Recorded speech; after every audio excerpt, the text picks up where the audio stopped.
Another equipment vlog. I'm just going to kind of go through a couple basic things that I'm like a typical day of just kind of random work. Starting off with the first one. Guide rods need to go to the unit for the hammer strength hack. And then this bad boy has to go and get shipped to Great Britain. Loading containers, it's pretty common to forget pieces. Even if you're very, very organized, you know, there could be like 1,000 pieces that need to get sent out in a given shipping container.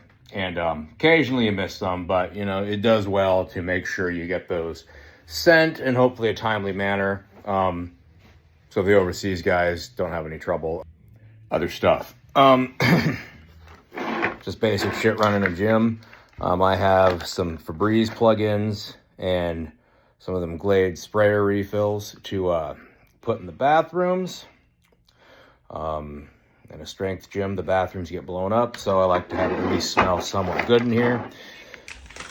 And then some other bullshit. Machine parts are always kind of coming and going.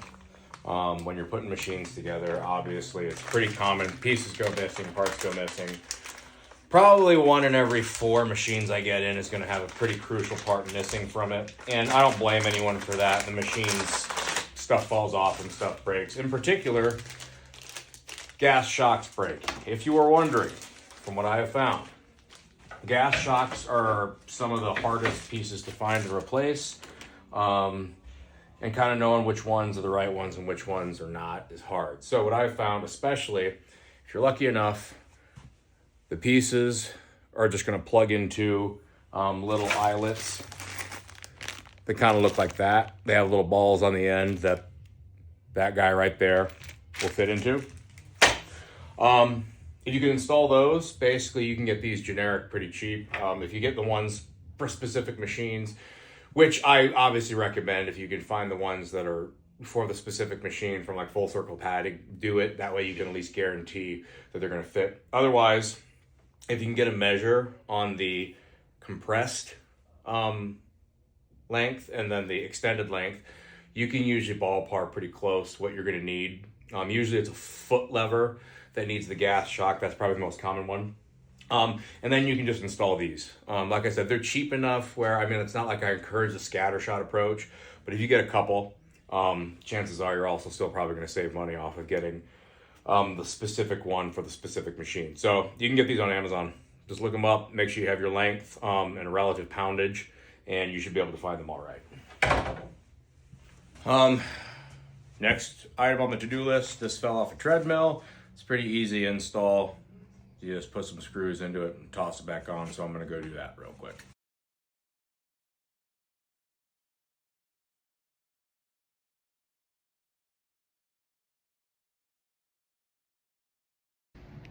Also, kind of backpedaling to the shipping guide rods or anything cylindrical.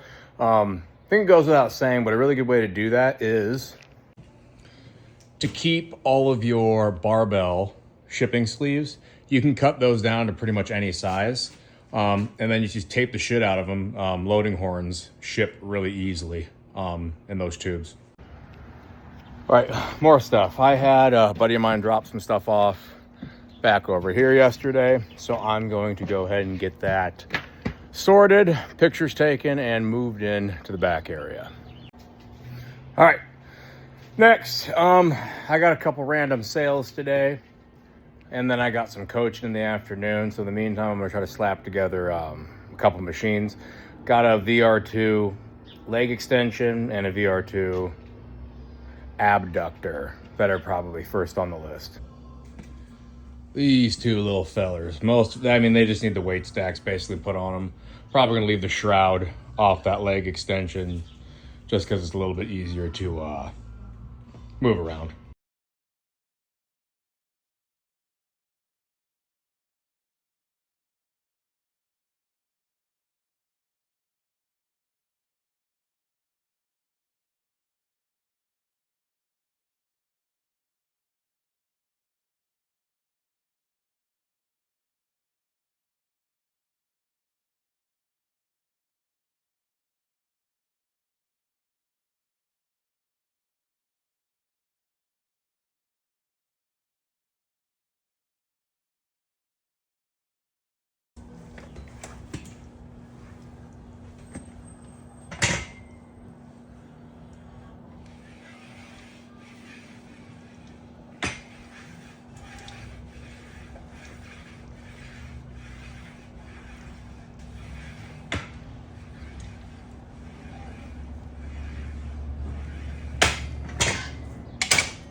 You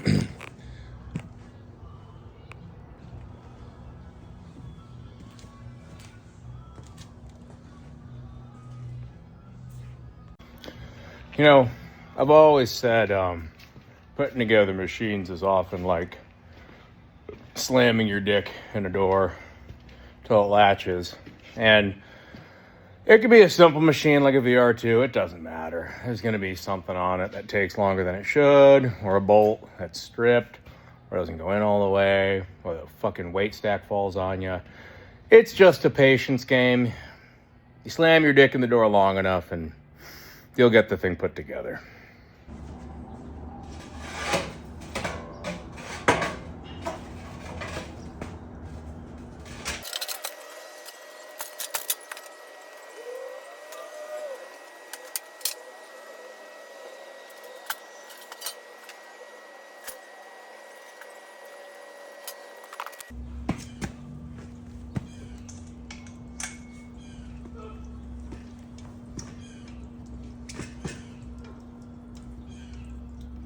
Let's talk for a minute about this racking mechanism. This is fucking genius. It's dumb little shit like this that I appreciate when people are making equipment. So this is obviously the lever that pins you in place. Once you pop it up, basically everything past this point, it does not click in because it makes it super fucking easy to get in like this. And then there's about 3 notches in here that can adjust your ROM, which is about as narrow. Like I think I'm on the 3rd one, and I got pretty wide hips. Oop, there it goes, clicked in right here. So my knees are touching each other. ROM is like 90% of grading I'll give on machines. Like if I can't get into a ROM, like everything else about the machine basically like doesn't matter as much. So this is fucking amazing. That right there. First impressions, good handle position. Yup. All the VR2s.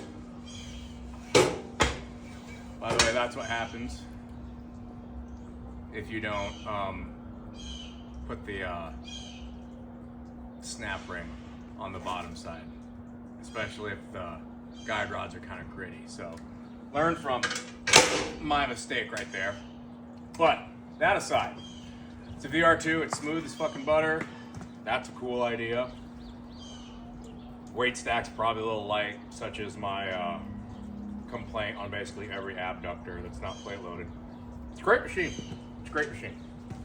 In that first video of me moving that quad extension, you saw one of the ways in which I moved probably like about 2/3 of the equipment, which is just onto that big ass 2-wheel cart. Most machines that have the center of mass low and on one side, you can get them tipped back. Some are obviously harder than others. Some machines like this, you can get them from the side, but it's a little wide. So I'm gonna show you one of the other ways I can get things like this moved around without putting it on a pallet. Obviously a pallet's oftentimes a better idea, but sometimes with space concerns, getting everything on a pallet just takes up too much. So here's some raw footage of me trying to fuck around with that.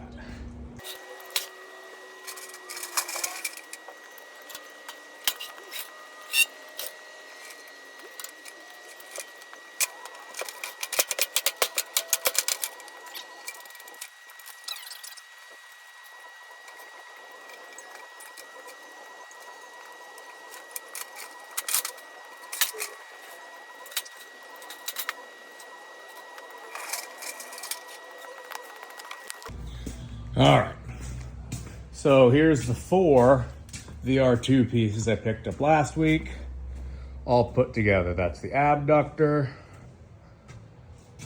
the adductor, leg extension, and leg curl. I've selfishly decided I'm keeping all those for the new gym space in 2027. I want to double up on basically all the machines. Most of the machines, but especially the ones that people use the most. So 100% pair of quads, pair of hams, and we have the hammer strength plate loaded AB80 ductors, which are fucking great, quite frankly. But your legs are a little bit, they're more straight out in front of you, and I think it's a different enough feel that it warrants having a ABA deductor where your knees are bent to 90. So those are gonna end up going to storage probably in the next couple days or so.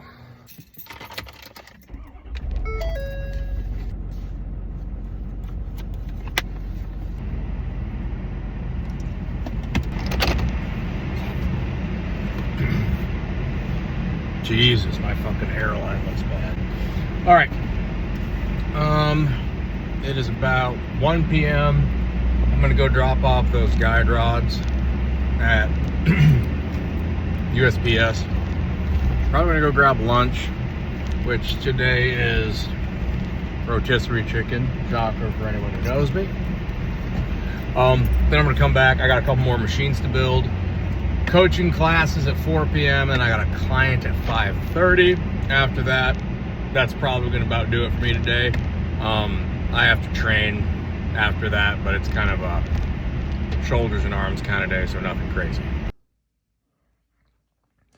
That's rotisserie chicken and rice. Orange, I just hammered a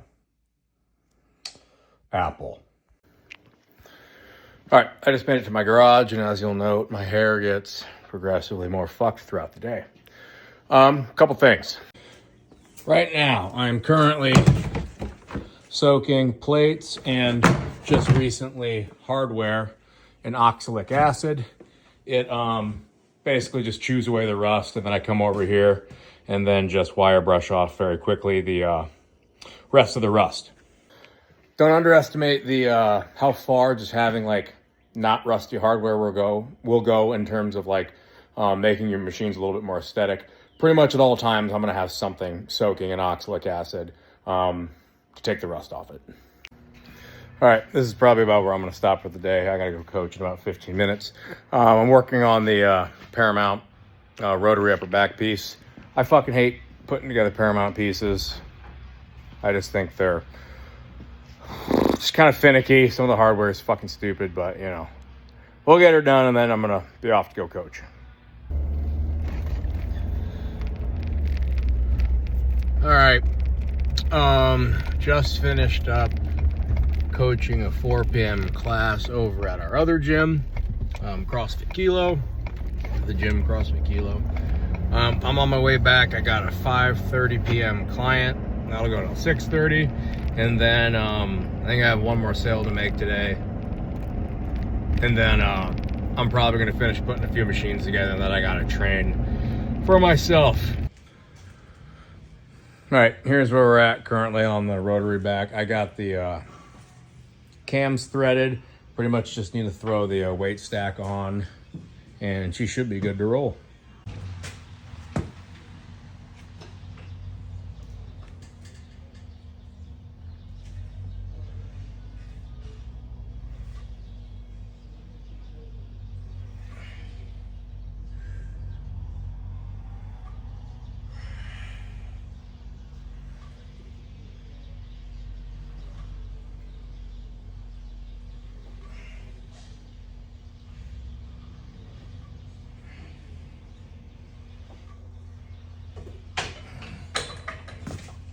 All right, it's now about 7:45.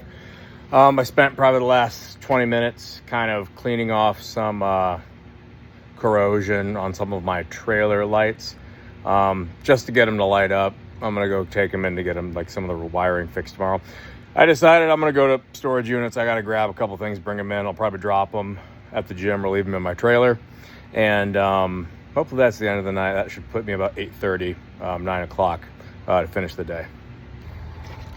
All right, I just got finished up loading at storage. It's about 8:15 p.m. Not a real stressful load. It was a adjustable bench and a T-bar row.